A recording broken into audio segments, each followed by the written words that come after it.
Voilà. Que Dieu soit loué pour tous les bien-aimés qui nous suivent partout dans le monde. Que le Seigneur vous bénisse. C'est votre émission BTATA. Nous sommes là pour une nouvelle émission parce que nous croyons que le peuple de Dieu, ils ont besoin au fait de voir combien le Seigneur aide au fait par des conseils, par tout ce que Dieu peut nous donner. Shalom, shalom à tous nos bien-aimés qui nous suivent partout. Donc, veuillez partager parce que là, apparemment, je vois que le nombre, ça s'est arrêté. Je ne sais pas pourquoi parce que là, j'ai vraiment un petit souci de connexion. Voilà. Donc, je disais que Dieu vous bénisse. Vous tous qui aimez cette émission BTATA ou Biemba, nous croyons que le Seigneur nous a fait la grâce au fait d'animer encore cette émission. Partout où vous êtes, nous vous saluons, vous qui êtes en Afrique, ici en Europe, aux États-Unis, que ce soit au Canada, que ce soit à l'Australie, partout où vous suivez cette émission, que le Roi des Gloires vous bénisse. Avant de commencer cette émission, nous voulions aussi annoncer à tous nos bien-aimés que bientôt nous aurons une autre émission, ça va, une autre émission qui va au fait s'intituler Le Conseil du Docteur, ça va, le Conseil du Docteur. Donc je vais commencer à donner au fait des conseils à nos bien-aimés qui aimeraient au fait exceller dans toutes choses, dans tout aspect de la vie. Si tu veux voir la main de Dieu, si tu veux au fait réellement comprendre comment évoluer avec le Seigneur, toi qui es un enfant de Dieu, que ça soit financièrement, que ça soit spirituellement, que ça soit dans tes relations avec tes collègues, que ça soit sanitairement, donc tout domaine de la vie, tu seras au fait aidé par les conseils que nous allons commencer à donner ici. Donc, ici, l'émission vraiment sera le conseil du docteur. Ça va? Donc, nous allons commencer à prendre une écriture de la Bible et nous allons faire asseoir des pensées tout autour de cela afin de vous aider d'exceller dans la grandeur, d'exceller spirituellement, d'exceller dans la prière, d'exceller dans la connaissance de la parole, d'exceller financièrement, donc dans tout le domaine de nos vies. Que ce soit la vie ici sur terre et que ce soit la vie spirituelle, le Seigneur ne manquera pas de nous bénir. Alors, aujourd'hui, comme vous pouvez le remarquer, nous avons au fait ici devant vous au fait, j'ai mis 3 thèmes. Les 3 thèmes, c'est vraiment pour aider le peuple de Dieu au fait à reconnaître ce que le Seigneur est pour eux, à reconnaître ce que la gloire de Dieu peut nous accorder dans sa présence, parce que Jésus est Seigneur, vous voyez? Parce que nous croyons que le Roi des gloires qui ne cesse de donner sa bonté à ses enfants, il veut que nous tous qui sommes là, nous puissions être un peuple solide à chaque instant. Donc, aujourd'hui, nous avons 3 thèmes sur notre table. Et le premier thème ici, je voulais vraiment aider nos bien-aimés à comprendre qu'il y a des assemblées où il ne faut pas entrer. C'est-à-dire, si vous entrez dans une assemblée, là où on loue un homme, mais il ne faut pas entrer. Il ne faut pas entrer là-bas. Pourquoi? Parce que c'est l'homme qui sera vénéré, c'est l'homme qui sera loué, c'est l'homme qu'on élève. Donc, il ne faut pas entrer dans cette assemblée-là. Vous voyez? Donc, il ne faut pas entrer. Il faut chercher une assemblée où Jésus est élevé en gloire. Vous comprenez? Là où Jésus est Seigneur, Jésus est le Roi des gloires. Alors, vous allez écouter des propos ici dans cette émission BTATA, parce que nous avons déjà martelé la fois passée, mais nous voulions quand même revenir là-dedans, comprendre qu'il y a beaucoup de bien-aimés qui se disent chrétiens, mais malheureusement, on a compris que ce ne sont pas des chrétiens. Pardon, ce sont plutôt des gens qui sont entrés dans les choses de Dieu et qui, à un moment, insultent Dieu sans le savoir. Insultent Dieu par leurs propos. Et il y a même une réflexion, il y a même un frère qui a fait une réflexion que j'ai aimée, que nous allons mettre ici. Écoutez en tout cas les propos de ces 2 pasteurs des églises de Branham, de branhamistes. En tout cas, je n'ai pas dit que peut-être tous les branhamistes sont faux. Non, c'est pas ce que j'aimerais dire ici. Mais j'aimerais quand même dire, partout dans toutes les assemblées, dans toute croyance, il y a toujours des faussetés. Et c'est à vous de le détecter. Vous voyez? Donc, là où vous partez, là où vous entrez, si vous voyez que dans cette assemblée, c'est l'homme qu'on vénère, c'est l'homme qu'on met au-dessus de toutes choses, ben sortez. Sortez. Donc ici, par rapport à ces deux pasteurs que je vais mettre ici rapidement, vous allez voir que si vous allez dans leur assemblée, ben ils vont aller élever au fait un homme. Quand on élève un homme, c'est la malédiction qui vient devant tout le monde. Donc évitez d'entrer dans une assemblée où c'est l'homme qui est élevé. N'entrez pas. Si tu remarques seulement ça sort. N'entre pas, ne reste pas. Écoutez.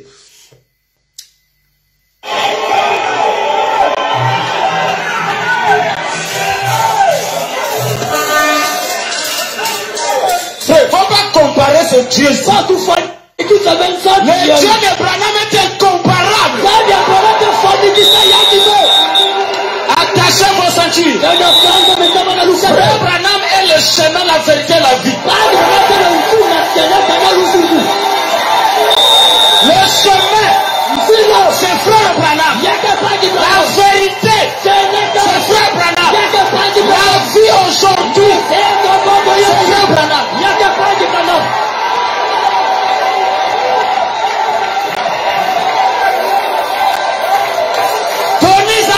Tu vas aller au ciel.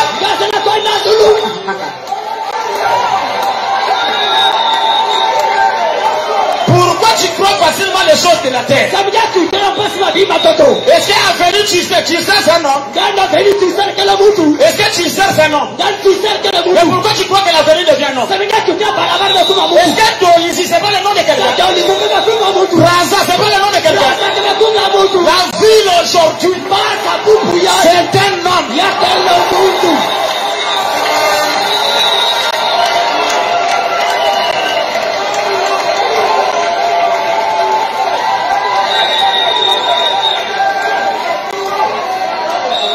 Le chemin, c'est frère Branham. La vérité, c'est frère Branham. La vie, c'est frère Branham. En d'autres termes, tout ce qui n'est pas Branham, c'est la mort. Eh bien, c'est faux. C'est faux. Donc, déjà, vous entrez dans une assemblée, c'est pas Jésus qu'on élève. On l'entend. Et les gens sont là, ils crient. Vous voyez? Les gens sont là, ils applaudissent. Ils pensent que ce qu'il dit est vrai. Non. Il dit le chemin, la vérité et la vie, c'est Branham. Tout ce qui est en dehors de Branham, ben c'est la mort. Mais attendez, quel blasphème. Je me dis, bon, parce que bon, c'est là-bas que je comprends que nous ne sommes pas dans des pays chrétiens ou laïcs. Parce que si on était dans un pays de musulmans, tu dis ça contre Mahomet. Mais attendez, on va pendre ces messieurs-là. On va les pendre. On les prend devant tout le monde, on les pend. Comment tu peux dire que c'est un homme qui est le chemin, la vérité et la vie, alors que sa tombe se trouve aux États-Unis? Il est mort. Moi, normalement, j'ai le pouvoir. Je suis plus considéré que Branham. Je suis plus considéré que Branham. Vous voyez? Parce qu'en réalité, un chien vaut mieux qu'un lion mort. S'il était lion, bon, parce que l'écriture, normalement, nous avons l'explication. Parce que pour que moi j'aie la valeur, en réalité, dans la révélation, pour que j'aie la valeur, fallait que les lions meurent. Est-ce que vous comprenez? Parce que les lions en question, c'est le Seigneur Jésus. Lui qui est mort, il m'a donné la valeur, moi qui suis un chien. Ça, c'est dans la révélation. Mais sur terre, si Branham était un prophète, mais il est mort. Moi, j'ai de la valeur. Parce que je respire encore. J'ai de la valeur plus que Branham. Maintenant, élever un homme comme ça, même si lui-même était vivant, il allait vraiment regretter que c'est vraiment les Congolais qui l'élèvent, quoi. Pas les Blancs. Je n'ai pas encore vu de Blancs qui parlent comme ça. Que des Noirs, de Congolais. C'est pas des Congolais, des Africains. Que des Noirs qui élèvent un Blanc. J'aimerais qu'on puisse élever même Kimbangu ici en Belgique. Dans une église où ce sont des blancs qui disent Kimbangu. En dehors de Kimbangu, c'est de la mort. Donc des blancs, église des blancs qui élèvent quand même Kimbangu. Je veux dire, ah, du moins, des blancs élèvent un noir. Mais vous les noirs, vous élevez tout le temps les blancs. Qu'est-ce qui ne va pas? Qu'est-ce qui ne va pas? Donc là, vous confirmez ce que lui-même Branham avait dit. Lui-même Branham a dit que l'homme noir est inférieur à l'homme blanc. Voilà. Ça, c'est l'infériorité. Comment vous pouvez élever un homme comme ça? Plus grave encore, peut-être tu n'as pas encore compris. Remarquez encore un autre. C'est lui qu'on aimait trop avec ses chansons. On croyait que c'était la révélation.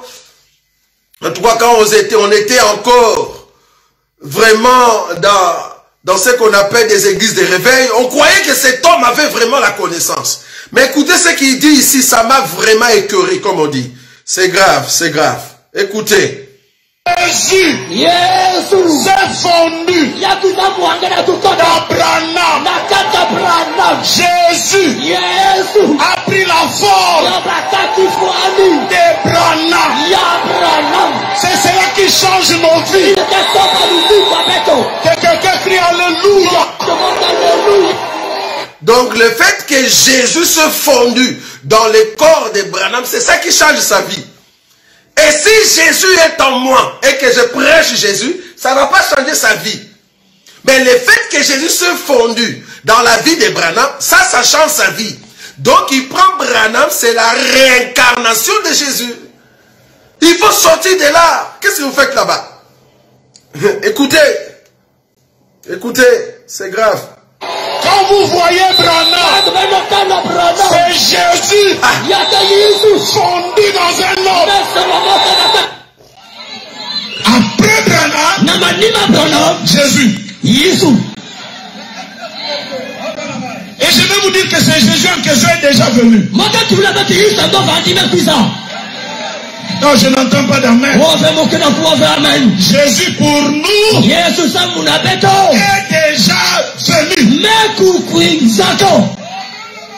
Les pentecôtistes vont manger la chair.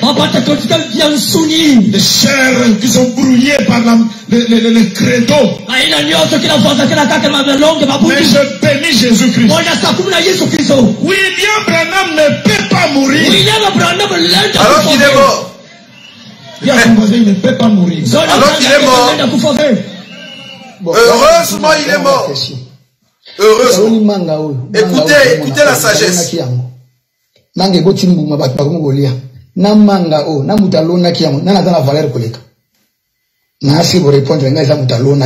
Ça, c'est la sagesse. Deuxième question. Papa Boti Mwana na atangisi a nyokwami. Mwana j'ai classe à Silisi, a j'ai diplôme. A comme konzi député, ministre. A ole kananjara papa na ye. Ese papa wana. Na mwana wana. Na lipele batu ba pesa lusako mingi. Na batu ba pesa félicitation mingi. Na so pesi mwana félicitation aba bino pesa papa. Papa nda o mérité. Soko moni mutu na vie. Abali ko linga ekelamu. Ko leka mokeli. Amani ko linga ba sakoli, ba prophète, ba pasteur, ba tomokili ko leka Yesu. Égarément te. Wana ça plus qu'égarément. Ah, ça c'est grave. Nous voulons juste dire à nos bien-aimés qui nous suivaient, nous ne sommes pas contre des pasteurs. Dans nos émissions, nous voulons juste dire au peuple de Dieu, faites attention. Si seulement tu veux aller au ciel, ouvre tes yeux et ouvre tes oreilles. Regarde ce qui se passe dans l'église. Écoute ce qui se dit dans l'église. Si l'enseignement n'est pas juste et ce que tu vois ne correspond pas à l'enseignement, sors. Sors. Ce n'est pas un péché. Je ne te dis pas de sortir dans un endroit parce que tu as eu un problème avec un frère et tu veux mettre ce problème-là sur le pasteur. Non, c'est pas ce que je dis ici. Parce qu'il y a d'autres personnes, ils sortent de l'église parce qu'il y a une sœur, elles se sont chamaillées. Avec la discussion avec la sœur, elle va sortir et elle commence à diaboliser l'église. Non, c'est pas ce que je dis ici. Dans une assemblée, il y a deux éléments qu'il faut regarder pour rester dans cette assemblée-là. Premier élément, c'est l'enseignement. Si l'enseignement est bon, gloire à Dieu. Deuxième élément, regarde si l'homme de Dieu respecte l'enseignement. Même si les gens, le frère à l'église, le sœur à l'église ne sont pas bien, mais si les pasteurs enseignent pour que les gens changent, un bon enseignement et lui-même respecte l'enseignement, reste dans cette église-là, ça va t'amener au ciel. Ne sors pas. Ça, c'est un conseil gratuit, bien-aimé. Un conseil gratuit. Tu vas commencer à changer église après église. Tu vas penser que c'est vraiment une bonne pensée, mais en réalité, non. Parce que nous, les Africains, apparemment, il y a les côtés émotionnels qui dominent. Vous aimez trop les côtés émotionnels. Or, tous ceux qui sont émotionnels ne vont pas aller au ciel. En tout cas, beaucoup de ceux qui vont former le corps de la Vierge folle, ce sont des personnes aujourd'hui qui sont des émotionnels. En tout cas, la Vierge folle, parmi tous ces groupes-là, il y aura une grande partie de ceux qui sont émotionnels. Ils regardent l'assemblée par émotion. Vous venez à l'église par émotion. J'aime beaucoup quand on chante. J'aime beaucoup quand on rit. J'aime beaucoup. Donc tu vois, c'est côté émotionnel. Mais les côtés spirituels, tu n'es pas fort. Quand on dit la prière, tu viens prier émotionnellement. Ça veut dire, quand tu pries, il y a les émotions qui montent. Non. Quand tu pries, commence à élever ton esprit dans la présence de Dieu. N'élève pas ton émotion. Des églises de Branham, ce sont des émotionnels. Quand on cite les noms de Branham, tout le monde, waouh. Quand on cite les prophètes, waouh. Ça, c'est l'émotion, ça. C'est quoi ça?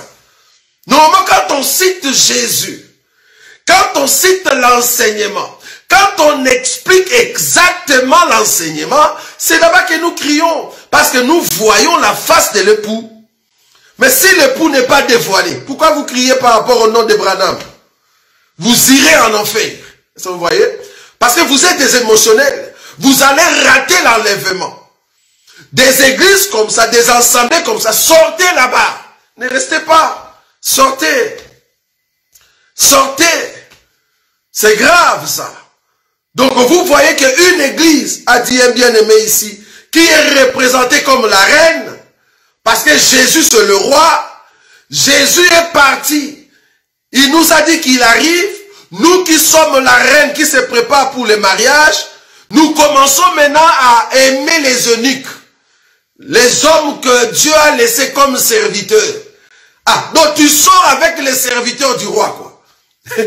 Les branhamistes, en tout cas pas tous. J'ai bien dit ici, pas tous. Les branhamistes qui sortent avec les serviteurs, que nous à Lingala on appelle boy. Quelle honte à vous. Un boy de la maison, vous sortez avec elle. Quelle honte. C'est comme la mère de la maison sort avec boy. Quelle honte. Donc tu sors avec les serviteurs. C'est lui qui nettoie la maison. C'est lui qui prépare la maison. C'est lui qui dit à la femme, je vais préparer la nourriture pour que tu manges. Toi tu sors avec ces messieurs-là. C'est ça en fait cette assemblée. Une assemblée qui loue les serviteurs. Ça va pas. Alors que les maris arrivent. Il faut que les serviteurs nous fassent voir plutôt le mari. Il doit nous montrer comment regarder vers le mari. Et non pas lui-même. En tout cas, je ne pense pas que Branham a fait cela. Et non pas vous autres. Vous poussez commencer à élever les serviteurs. Pourquoi? Parce que vous ne voyez plus la face de l'époux, c'est ça. Même la photo de l'époux, vous n'avez pas. Parce que nous voyons sa face tout le temps dans les enseignements. Parce que l'enseignement décrit la face de l'époux. Et à chaque fois que nous entrons dans l'enseignement, nous voyons la face de l'époux. Et c'est là-bas que nos regards sont vers l'époux et non pas vers les serviteurs. Non. Dans une assemblée où les serviteurs est élevé au-dessus de Jésus, sortez. Sortez. Quand tu vois dans une assemblée ce qu'on appelle culte de personnalité. Parce que j'ai vu ça même dans des assemblées de saints. dans des assemblées de saints, on a vu même des pasteurs assis dans une chaise différente avec le peuple. En tout cas, moi, j'aimerais voir une écriture comme ça. Là où on nous dit qu'aujourd'hui, après la croix, si nous sommes dans une assemblée, les chaises des ministres doivent être différentes. Je n'ai pas vu ça, moi. En tout cas, moi, dans ma Bible, je n'ai pas vu ça. Que non, les pasteurs, là où ils sont assis, leur chaise doit être différente. On doit mettre une table, soi-disant l'honneur. En tout cas, moi, j'aimerais voir ça. En tout cas, je comprends par rapport à la bouteille d'eau. Parce qu'il y a une personne qui m'a dit, la bouteille d'eau. Mais la bouteille d'eau, parce que le monsieur qui parle devant, parce qu'il n'y a pas que le pasteur, il y a aussi quand même le président du culte. Il a quand même besoin, parce qu'il a chanté, même les chantres aussi, ils peuvent boire de l'eau. Ça, il n'y a pas de souci. Le souci ici, c'est la chaise, le fauteuil. Parce que vouloir ou pas, le fait déjà que vous avez dans votre pensée que le fauteuil du pasteur doit être différent du peuple, mais demain ou après-demain, vous allez mettre de Louis XIV, comme dans d'autres assemblées. C'est quoi la différence? Parce que l'autre chaise est Louis XIV, et maintenant toi, tu as mis la chaise différente, une chaise confortable. Et maintenant, les peuples qui sont là, ils n'ont pas besoin d'avoir des chaises confortables. On comprend que c'est l'esprit au fait. C'est l'esprit dans votre tête que le pasteur est différent du peuple. Donc il faut 100 mètres de coudées. Vous voyez? 100 mètres de coudées, c'est-à-dire une différence entre le peuple et nous. On doit nous donner une valeur. C'est bien. La valeur en soi, on n'en demande pas comme ça. La valeur d'un homme de Dieu se voit par le sérieux. La valeur d'un homme de Dieu se voit par le respect de l'enseignement. La valeur d'un homme de Dieu se voit par rapport à comment il vit l'enseignement et comment il vit dans la prière. C'est pas à toi de créer ta valeur. Même si tu mettais des chaises, même si tu mettais, je ne sais pas moi, tout autour de toi, c'est pas ça qui donne ta valeur. Tu vas te donner une valeur en toi-même, mais c'est pas ça qui te donne la valeur devant Dieu. La valeur que Dieu te donne, c'est parce que tu répètes exactement ce que Dieu t'a dit de répéter. C'est ça dans ta valeur. Donc la valeur, ce ne sont pas les chaises. Donc évitez d'entrer dans ces jeux-là de culte de personnalité. Nous tous, nous sommes d'abord frères. Et parmi les frères, Dieu a doté d'autres personnes des dons ministériels. Le ministère va s'opérer quand l'homme de Dieu est devant en train de le présenter. Et quand l'homme de Dieu descend, il est notre frère. Il est notre frère. Pourquoi lui donner une chaise considérable, confortable, pour que les dons ne souffrent pas? En tout cas, moi, j'aimerais voir ça dans les Écritures. Mais que Dieu vous aide. Donc, vous voyez, vous allez tomber dans les pièges de ces gens ici. C'est-à-dire, on élève un homme. J'ai même vu beaucoup de bien-aimés, ils ont fait la nécromancie. La nécromancie, c'est-à-dire, on commence à poser à une personne qui est morte des questions. Ils ont fait ça à Kinshasa, vous voyez, dans une assemblée, une grande assemblée. Ils commençaient maintenant, parce qu'il y a un pasteur, un homme de Dieu qui était mort, ils commençaient à poser des questions. Pourquoi tu nous as laissés? Tu te rappelles encore, tu m'avais dit que tu allais faire ça. Voilà, maintenant tu es parti. Pourquoi tu es parti? Tu poses à un mort des questions. C'est la nécromancie. Nous, dans notre évangile, je ne peux pas poser des questions à un mort. Non. Je ne peux pas poser des questions à un mort. Si la personne vient de partir, je loue le Seigneur. La seule personne qui est morte et ressuscitée, c'est Jésus. C'est pour cela que nous lui posons des questions. Comment je vais poser des questions à une personne qui est morte? Même moi qui vous parlais aujourd'hui, si Dieu permettait que je puisse partir, si Dieu permettait qu'un jour que je me repose, ne me posez pas de questions. Ne me posez pas de questions. Dites seulement merci Seigneur Jésus, parce que tu nous avais donné un homme de Dieu comme Roger Boulet. Ne rajoute pas une parole après. Ne commencez pas à me poser des questions. Tu m'avais appelé, il fallait venir. Non. Si tu veux me poser des questions, pose-moi des questions maintenant. Pose des questions maintenant. Mais après ma mort, ne me pose pas des questions. Parce qu'il est interdit de poser des questions à un mort. Quand je veux me reposer, je ne veux pas qu'on me dérange avec des questions. Si tu veux me déranger, dérange-moi maintenant. Ne me dérange pas après ma mort. Non, ne me dérange pas après ma mort. Dérange-moi maintenant. Après ma mort, je me repose. Après ma mort, je suis à côté de tous les saints. On se repose. Parce que le Seigneur viendra nous chercher. Vous voyez? Donc évitez de poser aux morts des questions. Non, c'est pas bon ça.